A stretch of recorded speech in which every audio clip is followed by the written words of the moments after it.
Hi there again. So this intro is about what to pack on a long motorcycle trip. I've sort of packed all my gear out behind me here, and I'm going to show you what I've decided to pack. It's a 4-month trip, and I'm going on an Aprilia Capanaut. So I think I've pretty much got my gear sorted out, but I would appreciate any kind of comments from anybody about what they pack, and yeah, I'll show you some of the neat stuff. And by the way, tall, dark, grey and handsome.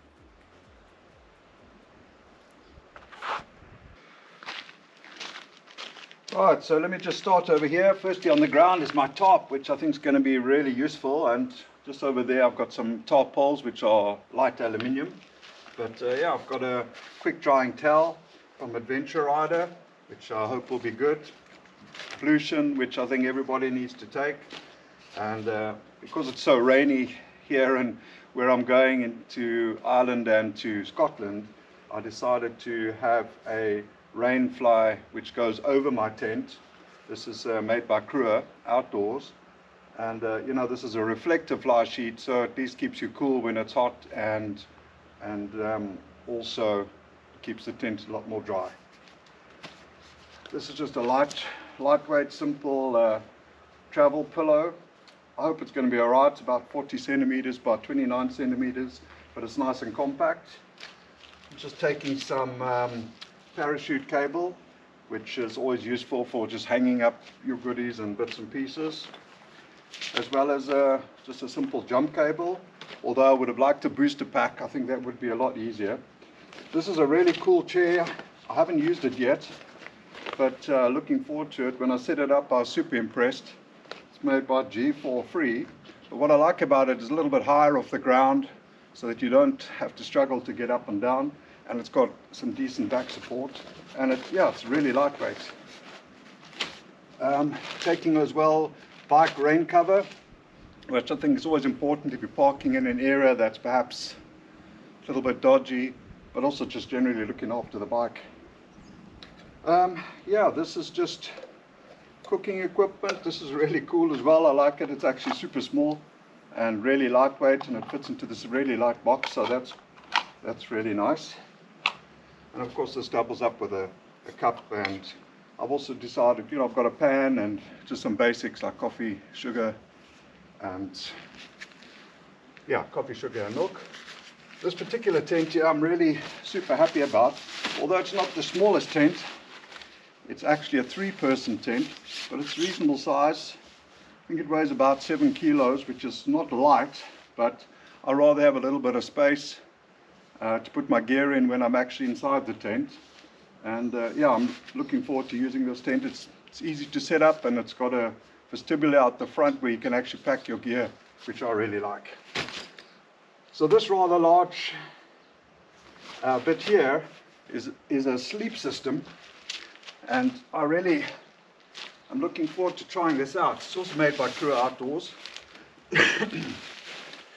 So this sleep system is a combination of a quilt and an under sort of ground sheet, and the quilt straps on, you know, zips onto the ground sheet.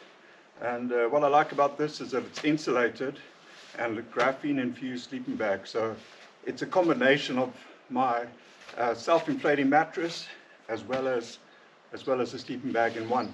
But it's quite light, and it actually will be the only things on the outside of the bike which will be strapped onto the bike besides the panniers will be the tent and this.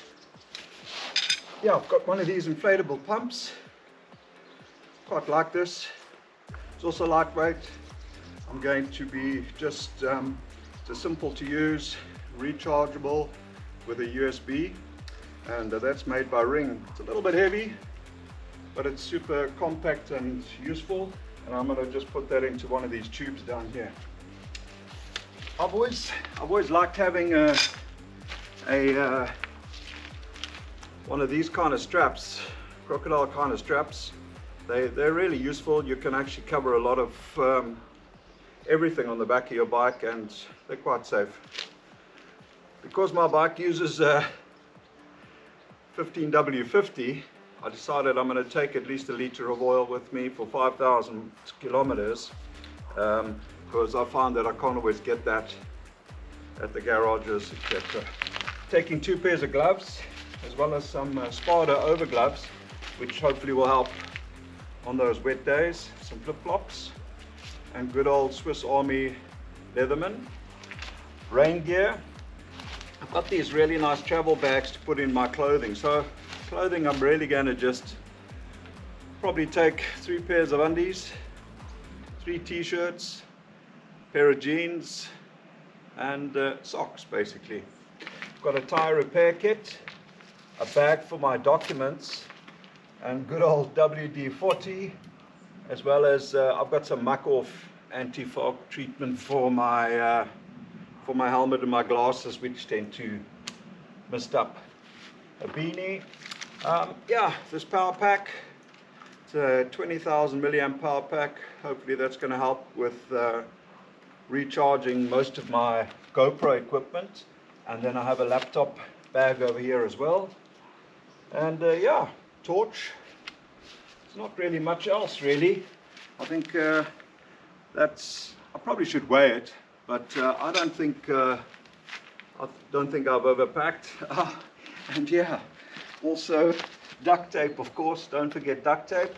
And I got this really neat little folding spade for those days where you perhaps need it, especially when you're out and about. And of course, if you need to go and do some ablutions in the wild when wild camping. So yeah, let me know what you think. This is basically everything that I'm taking. I think there's a few bits and pieces here that I could still take. But yeah, please leave your comments or suggestions, and yeah, hopefully subscribe and like this video that I've put out. And looking forward to my next video, which will probably be as I'm getting ready to head off for the first abandoned airfield that I'm going to have a look at. So looking forward to chatting to you then. Cheers.